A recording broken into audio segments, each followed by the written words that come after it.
Três critérios: fidelidade, espiritualidade e caráter. Eu quero falar esses três tópicos hoje: espiritualidade, fidelidade e caráter. Três critérios importantes para um viver cristão abençoado. Vamos mudar de posição. E o texto é um texto por demais conhecido. Primeiro livro do profeta Samuel, e o capítulo é o 16.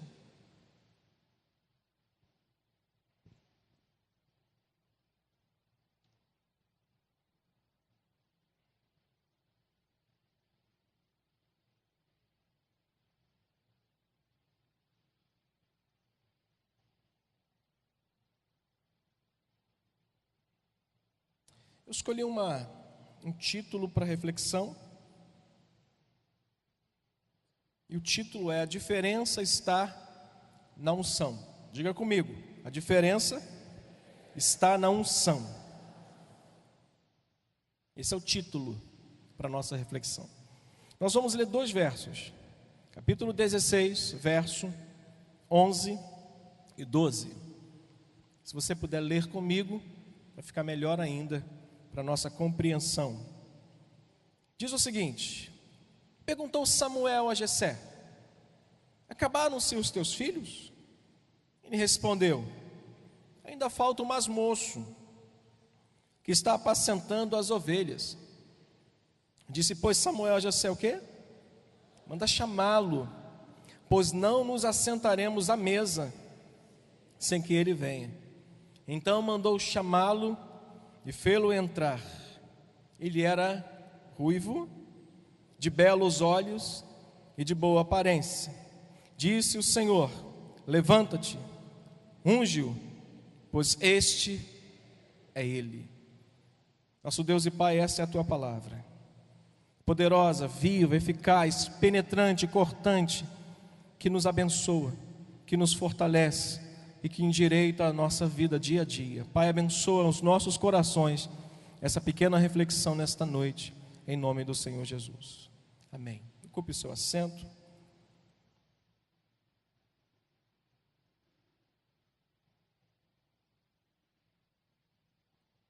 Seria impossível a gente começar qualquer reflexão falando de Davi sem nos lembrarmos de um outro personagem chamado Saul.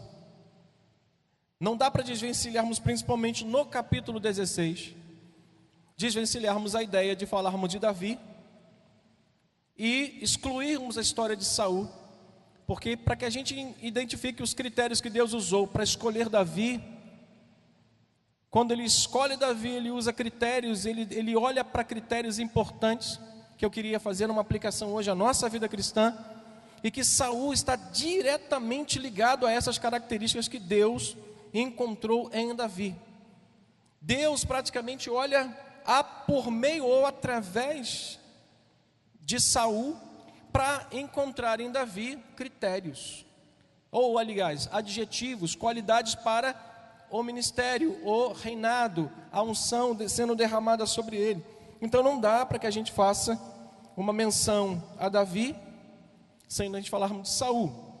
Mas para fazermos isso sem falarmos diretamente, toda hora falarmos do rei Saul, a gente tem que fazer a leitura da biografia de cada um deles. E a biografia de um e de outro, a biografia do seu chamado, vai nos fazer entender o motivo pelo qual a gente vai hoje pensar sobre o assunto. A diferença está na unção, no título. Então, se a gente olhar para a biografia de ambos, nós vamos ver uma diferença muito grande. Primeiro, Saul foi um homem que surgiu, que recebeu o chamado segundo o desejo do coração do povo. Saul não recebeu o chamado segundo o coração e os propósitos eternos de Deus. Saul recebeu um chamado segundo o desejo e o propósito que havia no coração do povo. O povo olhava para as outras nações e via um reino estabelecido. O povo via as outras nações e via um governo constituído, com leis, com normas, com cobrança de impostos, com regras, com necessidades de obrigações de se prostrarem diante do rei como súditos. e gostaram disso, e acharam isso legal. E acharam isso, aquilo um barato. Poxa, e nós não temos esse negócio aqui chamado reino, né? Reinado, rei, coroa, súdito, imposto, obrigações. Nós não temos isso, nós queremos isso. Então a grande diferença entre um e outro é que este homem fora chamado por causa do desejo do coração de um povo que queria um rei a todo custo. E dentro dessa biografia do reinado de Saul, nós vamos ver que alguma coisa aconteceu fora do contexto normal que aconteceu com Davi. Qual pastor? Ele não fora ungido com um chifre, ele fora ungido com uma vasilha. Saul não foi ungido com um chifre de azeite, posto dentro do chifre, como aconteceu com Davi. Ele fora ungido com uma vasilha. Pega uma vasilha e foi ungido. Capítulo 8, volte.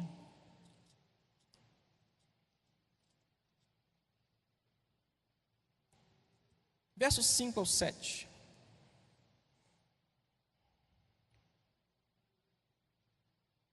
Verso 4. Então os anciãos todos de Israel se congregaram e vieram a Samuel a Ramá. O que diz o texto? E lhe disseram o quê? Vê que já estás velho, os teus filhos não andam pelos caminhos, constitui-nos, pois, agora o quê? Sobre nós, para quê? Para que governe como também todas as nações. Porém esta palavra o quê? Não agradou a Samuel, quando disseram, dá-nos um rei para que nos governe. Então Samuel fez o quê? Orou. Vai lá no versículo 20, 19 e 20, olha o que diz o texto. Porém o povo não atendeu a voz de Samuel e disse, não, mas teremos o quê? Um rei sobre nós, para quê? Para que sejamos também como todas as nações. O nosso rei poderá governar-nos, sair diante de nós e fazer as nossas guerras. Se a gente olhar para a biografia de Saul, nós vamos ver um homem que estava sendo chamado segundo o desejo do coração de um povo, não segundo o desejo e os propósitos eternos de Deus. Agora, quando a gente olha para Davi, a gente vê que o próprio Deus o escolheu. O próprio Deus fez a questão de, mesmo na atividade do reinado de Saul, Deus olha e diz, eu escolhi, eu me provi de um rei, segundo o meu coração, que vai governar no lugar de Saul. Olha o texto, capítulo 13, verso 13 e 14. Se estiver muito alto, me diga, faça um sinal, vou pedir o Javerson para baixar um pouquinho, está muito alto, tá? Javerson, puder baixar um pouquinho mais, não dá? Vamos lá. Verso 13 e 14, diz o texto, o quê? Então disse Samuel a Saul, procedestes neciamente em não guardar o mandamento que o Senhor teu Deus te ordenou. Posteria agora, leia comigo, posteria agora o Senhor confirmado o teu reino sobre Israel para sempre. 14, já agora não subsistirá o teu reino. O Senhor fez o quê? Buscou para si um homem que lhe agrada e já lhe ordenou que seja o quê? Príncipe sobre o seu povo, porquanto não guardaste o que o Senhor havia te ordenado. Para a gente agora desvencilhar Davi e Saul, para a gente ver que a diferença está na unção. A unção é a escolha. Nós tivemos que fazer o uso da biografia dos dois e tirar completamente a ideia de que Deus estava tirando de jogada, jogando para escanteio um homem que ele havia escolhido. Não, Deus simplesmente não se agradara de Saul, porque aquele homem que não havia estado nos propósitos dele, mas no desejo do coração daquele povo, estava agora saindo para a entrada de alguém escolhido por Deus, para dar prosseguimento àquilo que Deus um dia tinha para essa nação. O texto que nos mostra, irmãos, é que quando Saul ainda estava no reinado, mas já havia sido afetado pela decadência espiritual do seu coração. E nós vamos ver aqui o que Saul fez. Nós vamos ver aqui que decadência espiritual se bateu sobre aquele homem. Ainda no reinado, mas já afetado por uma decadência espiritual, o Senhor já havia escolhido nos campos de Belém, por detrás das malhadas, trabalhando no anonimato, obedecendo uma ordem do seu pai. Deus já havia escolhido um homem nos campos de Belém para que ele pudesse ser o pastor de todo Israel, não daquele rebanho que ele tinha guardado lá do seu pai em Belém.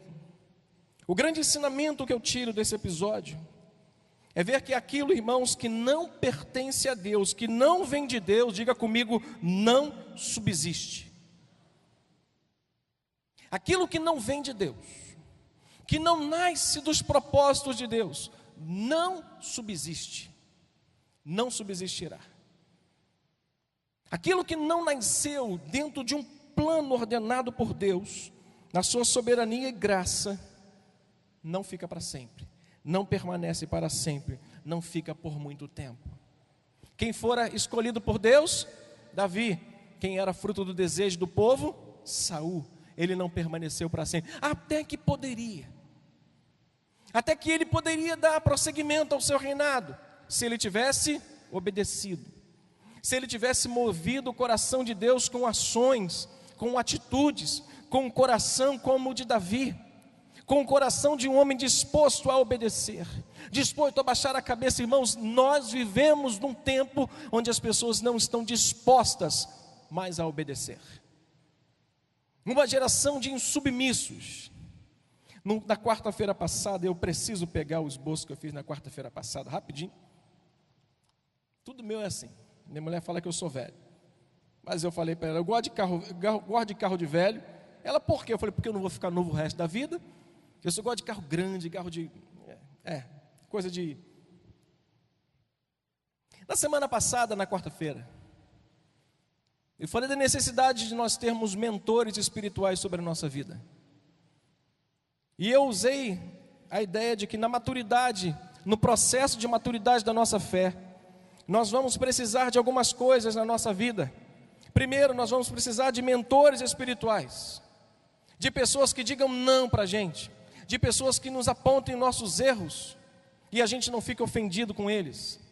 Nós vamos precisar, no processo de crescimento da nossa fé, dos degraus que nós temos que subir, para que a gente fique maduro na presença de Deus, porque a ideia de Paulo aos Tessalonicenses não era só ensinar aquela igreja a andar, era fazer com que eles permanecessem de pé, mesmo sem ajuda, até mesmo sem ajuda de alguém. Então Paulo, nesse momento, eu preciso que vocês entendam isso. Eu envio Timóteo, ele envia Timóteo, e Timóteo está ali ensinando a igreja em Tessalônica. Às quartas-feiras eu tenho pregado sobre isso. Mas eu disse que nós precisamos de homens como mentores espirituais da nossa vida. E eu usei os critérios para que a gente possa escolher mentores. Não é qualquer pessoa, não estão fazendo acepção de pessoas, mas nós temos que ter cuidado para quem nós abrimos o nosso coração. Não, eu escolhi fulano de tal para ser mentor, ele é um mega de um fofoqueiro, vai saber todo mundo da tua vida, a igreja toda. Nós precisamos de homens santos, homens de Deus, que apontem os nossos erros e digam, você está errado, e a gente abaixa a cabeça e nos corrija. Nós precisamos de pessoas que possam nos doutrinar, mostrar o que é certo. Nós precisamos de pessoas que digam, que nos repreendam, que digam que não está certo. Nós precisamos de pessoas que nos corrijam, que nos ensine como fazer certo. Nós precisamos de pessoas que nos instrua, ou seja, que nos ajude a nos mantermos nos caminhos de Deus, nos caminhos certos. Nesse momento aqui, a gente olha para um homem que tinha tudo para permanecer, mas a decadência espiritual toma conta da sua vida. A decadência espiritual foi tamanha que Deus fez com que aquele homem pudesse sair para a entrada de alguém segundo os seus propósitos. Esse é o grande ensinamento que eu tiro desse texto. Grande ensinamento. Quando as coisas não nascem nos propósitos de Deus, elas não duram muito tempo. Elas não permanecem. Qualquer plano que você tiver, elas têm que estar alinhadas com a vontade soberana de Deus, senão não vai dar certo e vai ter duração pequena, irmãos. Aquilo que é proveniente de Deus vem acompanhado de muita luta, vem acompanhado de muita dor. É só olhar para a vida de Davi. Aquilo que é proveniente de Deus, Deus não exime, não tira o sofrimento, não tira a dor, porque isso faz parte do lapidar do caráter de um homem. Isso faz parte de um alinhamento do nosso caráter ao caráter de Deus. Então, quando Ele nos chama e quando Ele nos escolhe, Ele não tira de nós o direito de nós sofrermos um pouquinho, de nós apanharmos um pouquinho, de nós termos que passar pelos vales da sombra da morte. E quem gosta de sofrimento, diga glória a Deus. Tem gente que dá glória a Deus. É isso mesmo. E é no momento das tribulações que nós temos que mostrar quem somos e em quem cremos, dando glória a Deus. Dizendo, Senhor, tá difícil, mas se eu sou um escolhido teu, se tu me chamou das trevas para a luz, me limpou, no meio da luta, eu vou glorificar o teu nome. No meio da tribulação é o teu nome que será exaltado. Não é indolor, mas é grande. Diga comigo, não é indolor, mas é grande. Tudo que Deus prepara é para sempre e é grande. É grande e é para sempre. Pode ter certeza. Se não vem de Deus, não dura muito. Mas se vem dele, é grande e é para sempre. Nunca mais você perde, porque veio dele. É só você preservar. É só você guardar o seu coração. Para isso, eu quero destacar os critérios que Deus usou aqui para a escolha de Davi, rapidamente. Primeiro critério, o que eu disse no início? Espiritualidade. O que nós vivemos hoje é um grupo de pessoas onde o Espírito Santo fica lá do lado de fora, porque ele não tem coragem de entrar. Culto à vaidade, culto à personalidade, culto ao corpo. Pastores que estão agora usando roupas a vácuo. Sabe o que é isso não? Roupas a vácuo. Pega aquela calça e aquelas camisas. É tão apertada a calça que ele parece verdadeiramente com uma rã. O que nós estamos vendo é um culto carnal. Onde eu conheci um grupo de meninas que iam para a igreja para paquerar o pastor. Porque o pastor era gatinho.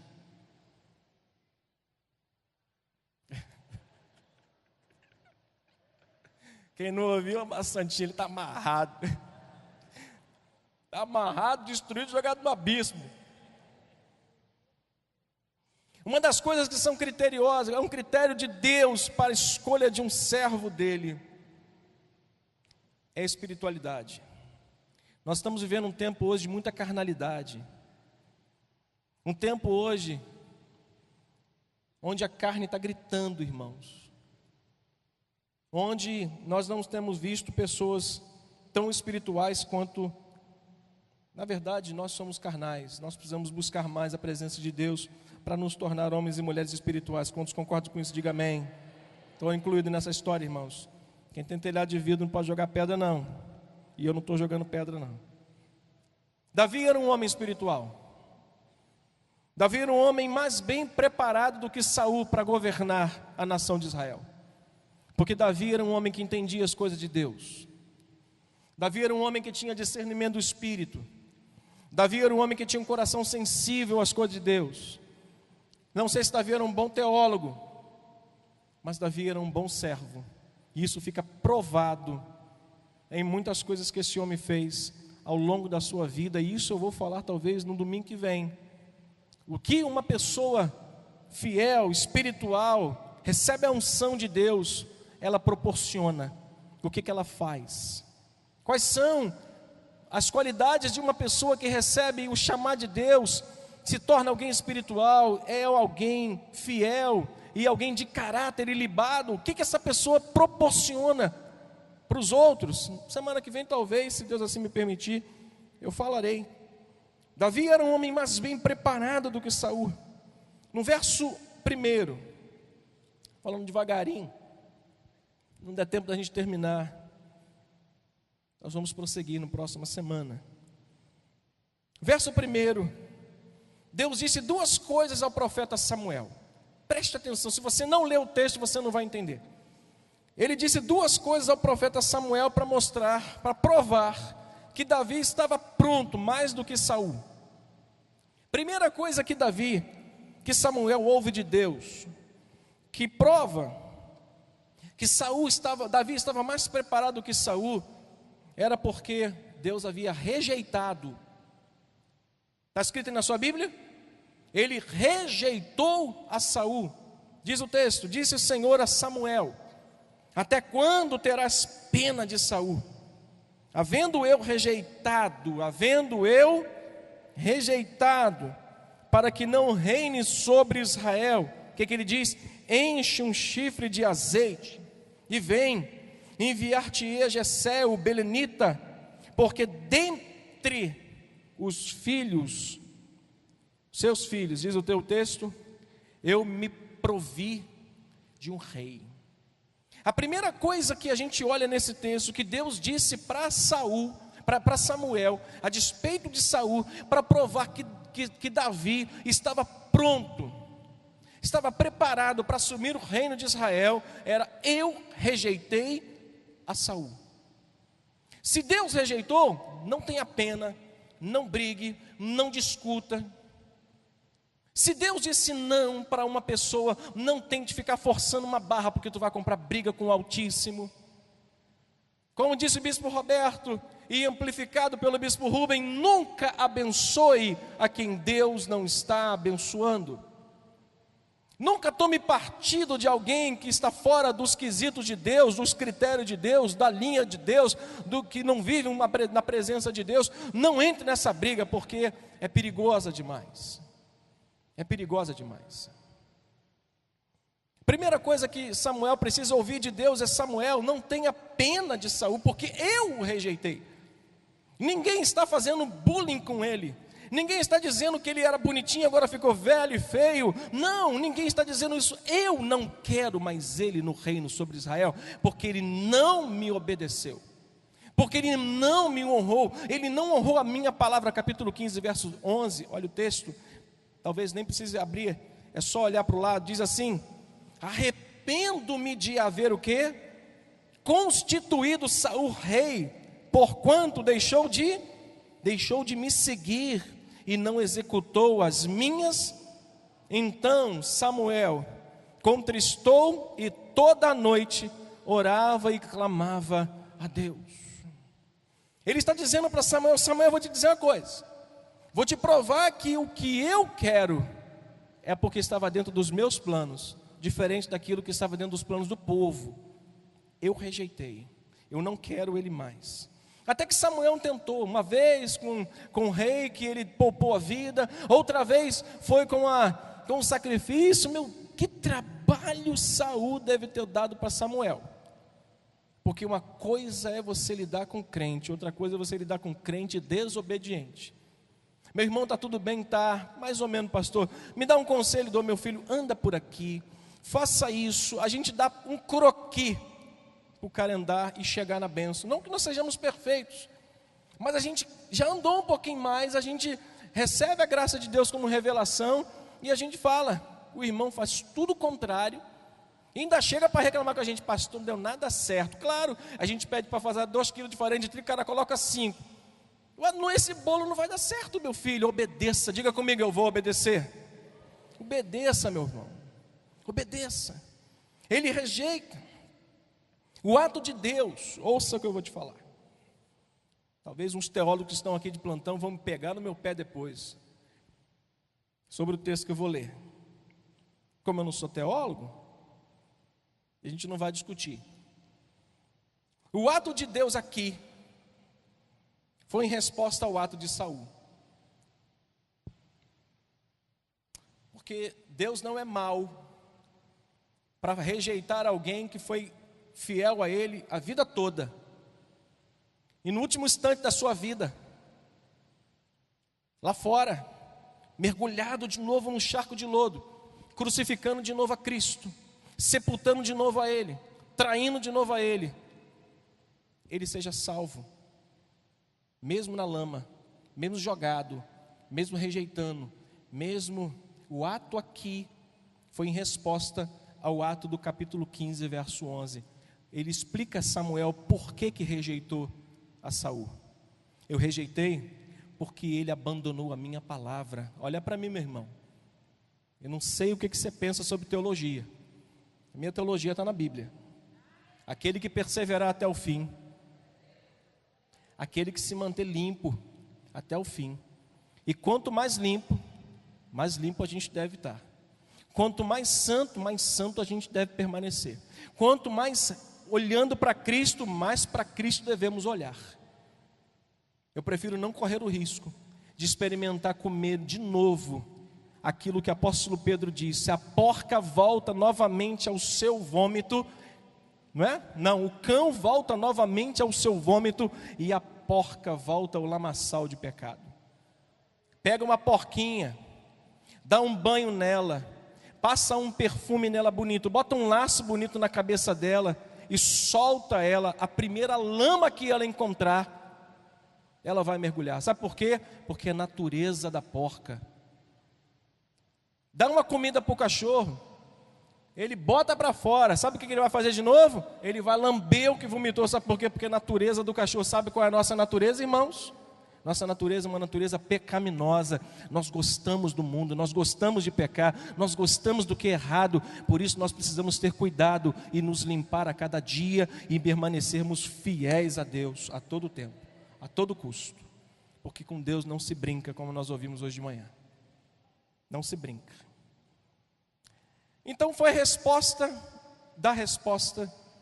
que Saul deu a Deus. Porquanto eu te rejeito, porque tu não me obedeceu, tu não me honrou, tu deixou de me seguir, não executou as minhas palavras, e eu arrependo-me de ter constituído você como rei, de ter dado ouvido àquele povo e constituído você como rei sobre Israel. 2 Timóteo, por favor, capítulo 2, versículo 10 e 11. Se você não achar, vá ao índice, mas leia esse texto para a sua saúde espiritual. Segunda carta do apóstolo Paulo a Timóteo, capítulo 2, verso 11 ao 13. Se você puder ler comigo, diz o seguinte: todos acharam? A misericórdia, quem não achou, diga misericórdia. CETEB no ano que vem, SIAB vai abrir as inscrições, você vai ficar expert na Bíblia. 2 Timóteo, capítulo 2, diz o texto: fiel é esta palavra. Olha para mim, fiel é esta palavra, a palavra de Deus. Se morrermos com Ele, o que vai acontecer? Também com Ele nós vamos viver. Se perseverarmos, também com Ele reinaremos.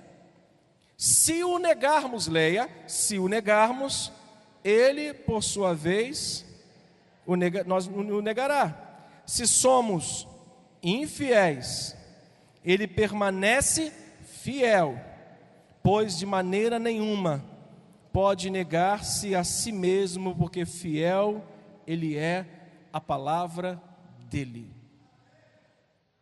Não brinca com isso. Aí os teólogos de plantão vão dizer: não, essa palavra aí é diferente do que você está pensando. Eu prefiro pensar de que eu não devo negá-lo, do que entrar numa discussão teológica que vai emaranhar a minha cabeça. O meu QI é desse tamanho. No oceano de Deus, como disse o pastor Judy Clay, eu estou com o dedinho mindinho na água, no conhecimento de Deus. No dedo mindinho, só a unha do dedo mindinho do conhecimento. Eu não entro em briga que eu não conheço, que eu não sei, que eu não vou ganhar. Portanto, eu prefiro não correr o risco e prefiro ficar perto de Deus até o fim e ouvir dele: vinde bendito de meu Pai. Vem. Do que correr o risco de me atrever a conhecer uma coisa e por descuido, por insanidade, me perder e perder a minha salvação, que é preciosa demais para mim. Então vamos lá. Para provar que Saul não estava preparado, Deus fala para ele: eu rejeitei. Mas olha as características de um homem que Deus rejeitou. Primeiro, Saul não tinha mais o Espírito de Deus. Saul não tinha mais o Espírito de Deus sobre ele. Pelo contrário, a palavra do Senhor nos diz aqui, volte lá ao texto, no próprio capítulo 16, no versículo 14, diz o texto: tendo-se retirado de Saul o quê? O Espírito do Senhor. Aí os teólogos novamente têm que discutir com o texto aqui. Tendo-se retirado de Saul o Espírito do Senhor, deste, um espírito maligno fazia o quê? O atormentava. Já imaginou? Já imaginou isso? Todo dia. Olha a característica de um homem que Deus havia rejeitado. Esse homem, primeiro, ele não tem mais o Espírito dele, não tem mais o Espírito de Deus. Segundo, não era mais um homem que poderia olhar para o sucesso, para o crescimento de alguém e ter um coração dizendo assim: meu discípulo. Não, ele era invejoso. Um homem que olhava para o crescimento de Davi com medo. Um homem que não tinha mais condição de assumir um reinado, porque ele tinha perdido a capacidade de olhar para as pessoas como discípulos dele. Ele perdeu a capacidade de investir em pessoas e ficou com medo do crescimento das pessoas. Irmãos, pessoas que têm medo de que alguém pregue melhor do que ela, que vá mais do que ela, é fraco. E Saul era um homem fraco, ele era invejoso. Quando ele saía para as guerras, até os soldados de Saul diziam assim para ele: rapaz, o cara é bom. Saul, que investimento você fez, o cara é bom. Sabe o que as mulheres começavam a cantar? Não sei qual era a melodia, não sei qual era a harmonia, mas Saul matou os seus milhares, porém Davi seus 10 milhares. Aquilo entrou no coração de Saul. Ele ficou com uma raiva de Davi, uma inveja de Davi.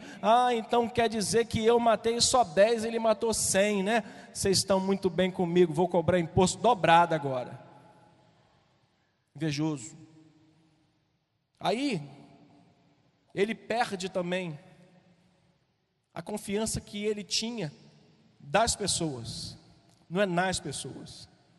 As pessoas não mais confiavam nele. E ele disse para Jonatas: Jonatas, traz Davi aqui. Traz Davi que eu quero me reconciliar com ele. Jonatas: pai, tem certeza, pai? Traz Davi aqui, vamos bater um papo aqui com ele, traz ele aqui.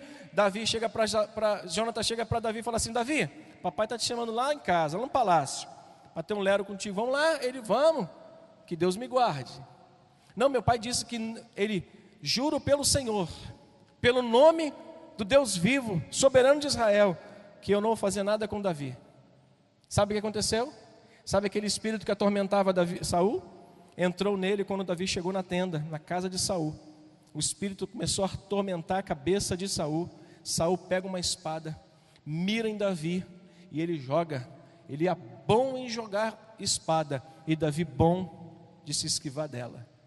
Ele jogava, ele se esquivava, lançou e ficou agarrada numa parede. Não é um homem confiável, não é um homem de palavra, não é um homem de caráter, não era um homem que nós podíamos confiar, alguém pudesse confiar e dizer assim: o que Saul falar, pode confiar, porque é verdade, ele vai cumprir. Ele não tinha o Espírito de Deus, ele era um homem invejoso, ele não era mais um homem confiável, e ainda começou a buscar, não da parte de Deus, soluções para a sua vida, mas de médium. Ele começava a buscar coisas ocultas para a sua vida. Se você quiser ler, lá no finalzinho, a médium de Endor, quando ele precisa de uma direção para a sua vida, como ele já não agradava mais a Deus, não buscava mais a Deus e perdeu o seu reinado, o que ele faz? Ele vai buscar coisas ocultas, e ali ele é rejeitado mais uma vez. E por isso que Deus disse para Samuel: Samuel, eu rejeitei, não tenha pena dele, eu coloquei de lado, porque eu não quero mais ele reinando sobre Israel. E a segunda coisa que ele dá a entender a Samuel, o motivo pelo qual ele tira Saul e coloca Davi. Versículo primeiro ainda do capítulo 16, olha o que diz o texto: enche um chifre de azeite e vem, enviar-te-ei leia comigo, a Jessé, o belemita, porque, olha a frase que está escrita aqui: dentre os filhos me provi de um rei. Essa ideia essa palavra aqui eu fui buscá-la, dentre os filhos, ou do meio deles eu escolhi. É como se Deus tivesse olhado para um cesto de pães muito bonitos, bem preparados, e olhou para 7 pães, para 8 pães, e disse: aquele ali está perfeito. Ou Deus tivesse visto o oceano que criou, e toda a qualidade e espécie de peixes, dentre todos, Deus pegou aquele que ele mais se agradara. Talvez Deus pudesse olhar para a igreja, e dentre todos nós, Deus pegasse um lá do meio e dissesse assim: é esse que eu quero. A primeira coisa que Deus mostra para Samuel é: eu rejeitei. E a segunda coisa que ele mostra é que dentre 8 tinha um que abriu o meu coração e que mexeu com o meu coração, em que eu vi o coração e eu chamei ele, eu me provi, eu escolhi, eu me provi de alguém em que eu possa confiar e conhecer o coração. A ideia do texto é olhar para todos e escolher um do meio deles. Tinha um motivo? Tinha. E a gente vai falar isso daqui a pouquinho. Deus escolheu aquele, irmãos, que era fiel nas mínimas coisas. Deus escolheu aquele que era fiel nos detalhes pequenos, não era na grandiosidade dos seus feitos. Porque se a gente for olhar, a única coisa grande que a gente observa no texto que Davi fez foi matar um urso e pegar na barba de um leão e destroçá-lo. Porque antes disso a Bíblia não nos relata grandes feitos. Mas quando Samuel chega à casa de Jessé, ele observa os filhos de Jessé. A primeira coisa que Jessé faz é desfilar os seus filhos. E olha um chamado Eliabe, grande, talvez bonito, de aparência, a postura, o físico, capacidade de guerra, tantas coisas mais na vida dele. Mas em Davi não havia quase nada, senão uma boa aparência, senão talvez um aspecto de mansidão. Por isso Deus escolheu aquele que era fiel nas mínimas coisas. Deus nunca vai nos surpreender, irmãos, e nós nunca iremos surpreender a Deus com as nossas habilidades. A primeira coisa que eu entendo é que Deus não tem critérios para olha, eu vou te escolher porque você é bom você é capaz demais. E você não vou te escolher porque você é incapaz. Ele deu a porção do Espírito a cada um e distribuiu a igreja para que elas formassem um corpo e todos na igreja pudessem exercer a função para que o cabeça pudesse ser glorificado e a igreja toda pudesse ser edificada. Cada um de vocês, diga: eu tenho um dom. Olha para o irmão que está, você tem outro. E nós somos a igreja de Deus. Você pode dizer glória a Deus? Eu tenho um, você tem outro. Deus me deu uma capacidade. Deus chamou um para ser capitão de 100. Deus chamou outro para ser capitão de 1000. Mas se Deus chamou para ser capitão de 5, seja fiel. Seja fiel. Se Deus te chamou para ser capitão de 100, 200, glorifica a Deus, mas não te deu porque você é bom demais, mas porque a graça dele está sobre a tua vida. Só isso. O melhor, Deus não tinha escolhido, o povo lá atrás escolheu. Segunda coisa para a gente finalizar. O caráter, de repente a gente fala depois, mas é tão pequeno. Nós quero fechar com 3 conselhos para os irmãos. O primeiro critério foi espiritualidade. Davi era um homem espiritual. Segundo critério, diga comigo, fidelidade. Você tem sido fiel a Deus? Pergunta a você mesmo. Você tem sido fiel a Deus? Tem, pastor. Não falta um culto domingo de manhã. Parabéns. Pastor, não falta um culto de quarta-feira de manhã. Pastor Arlindo, é prova. Parabéns. Pastor, compareço todo mês com o meu dízimo. Parabéns. Fidelidade, irmãos, aqui é quando Deus enxerga um coração puro, de um homem em que Samuel chama os 7 mais Jessé para sacrificar, mas Davi não vai. Perceba o texto, é no texto que a gente tem que discutir e olhar. Olha o verso 4 e 5. Fez, pois, Samuel o que dissera o Senhor, e veio a Belém. Saíram-lhe ao encontro os anciãos da cidade, tremendo, e perguntaram: é de paz a tua vinda? Respondeu ele: o quê? É de paz. Vim o quê? Vim sacrificar o Senhor. Santificai-vos. Santificai-vos ele e a Jessé e os seus filhos. E os convidou para quê?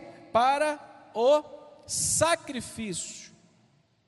A fidelidade aqui que está sendo tratada não é a fidelidade que nós temos a cultos, não é a fidelidade que nós temos nos dízimos, não é a fidelidade que nós temos à igreja, é a fidelidade de uma vida santa e irrepreensível diante de Deus. Você tem sido fiel na sua santidade a Deus? Você tem sido fiel à santidade de Deus? Os seus olhos têm sido fiéis e santos diante de Deus? Ou você é igual aqueles telescópios de submarino nuclear?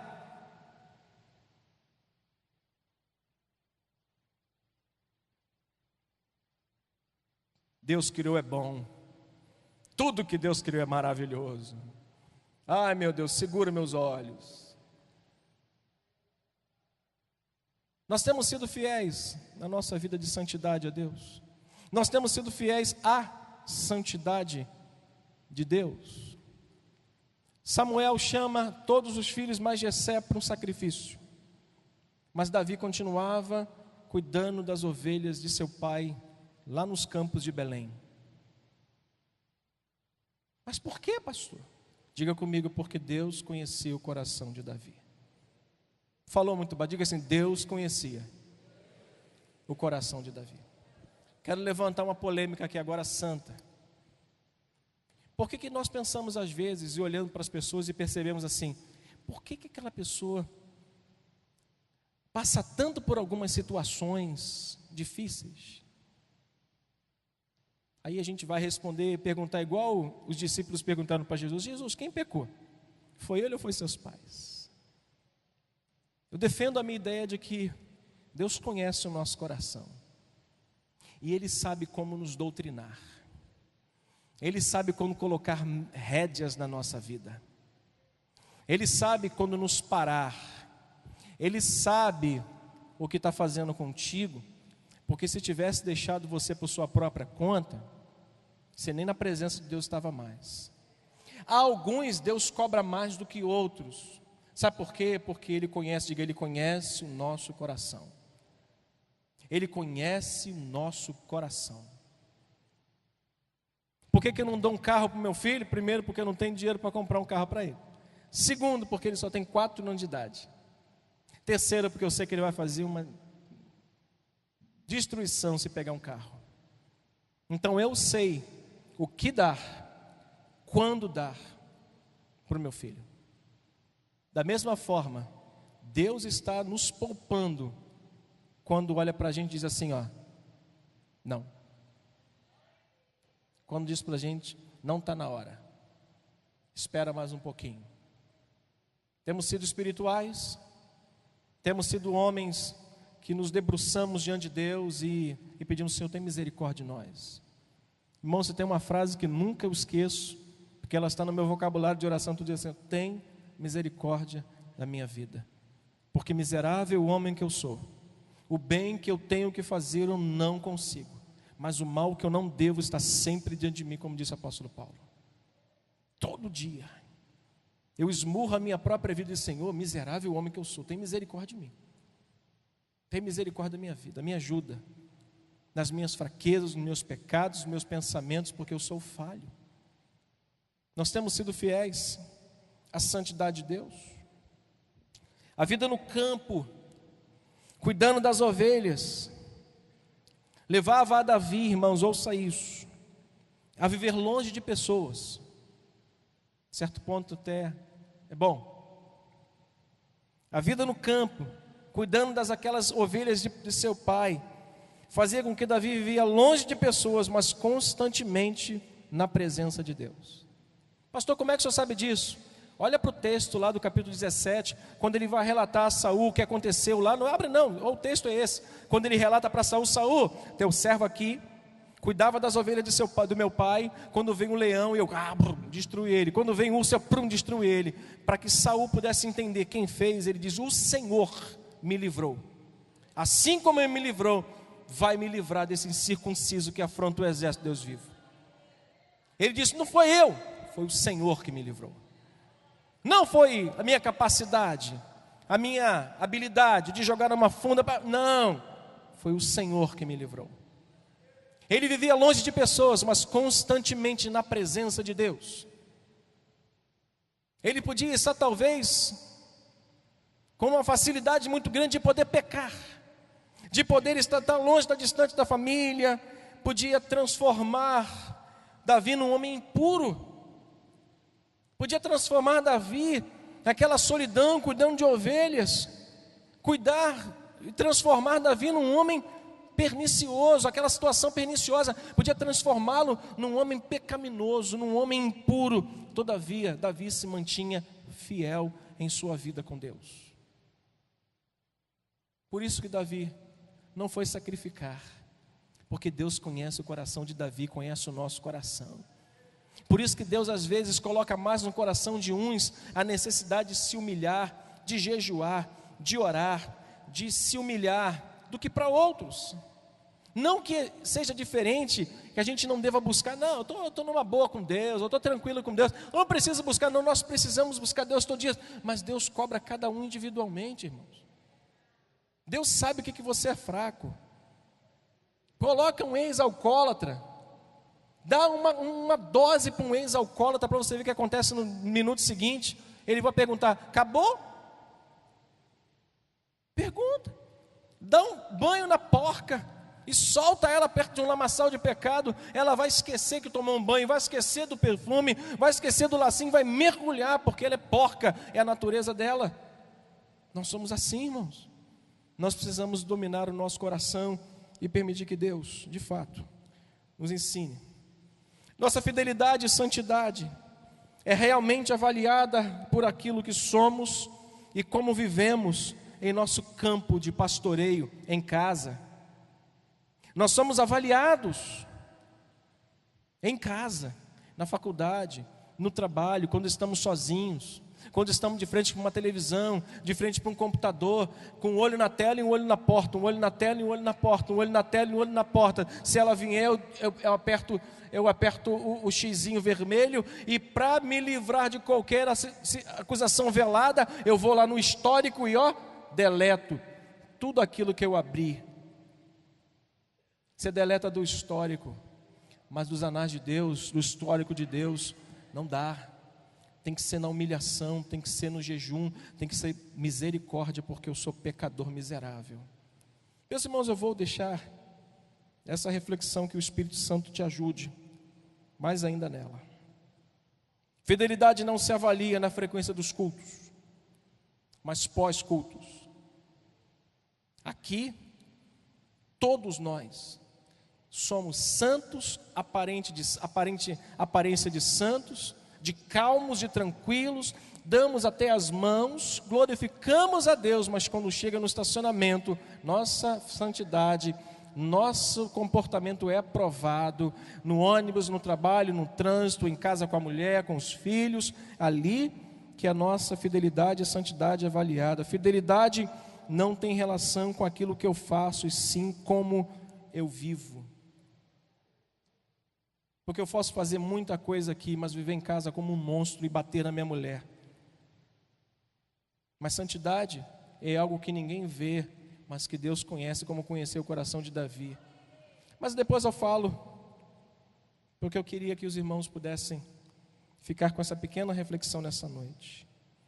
Deus não desprezou o sacrifício à santidade, mas mostrou que conhecia o coração de um homem e encontrou nele fidelidade. Que Deus nesta noite, a começar por mim, possa encontrar em mim fidelidade para servi-lo e dignificar o seu nome, a despeito de todos os meus defeitos, que nem minha mulher sabe que eu tenho, mas Deus sabe que eu tenho inúmeros e preciso da graça dele. Vamos orar, vamos servir. Nosso Deus e Pai, que esta pequena reflexão tenha encontrado nesta noite um coração pronto para ouvir e obedecer a Tua voz. Nos ajude, que o Espírito do Senhor possa ir muito mais além do que eu fui, porque o Senhor é capaz, eu não. Que o Senhor possa levar essa reflexão para os dias dessa semana, para que eles possam viver e aplicar, em nome de Jesus. Amém.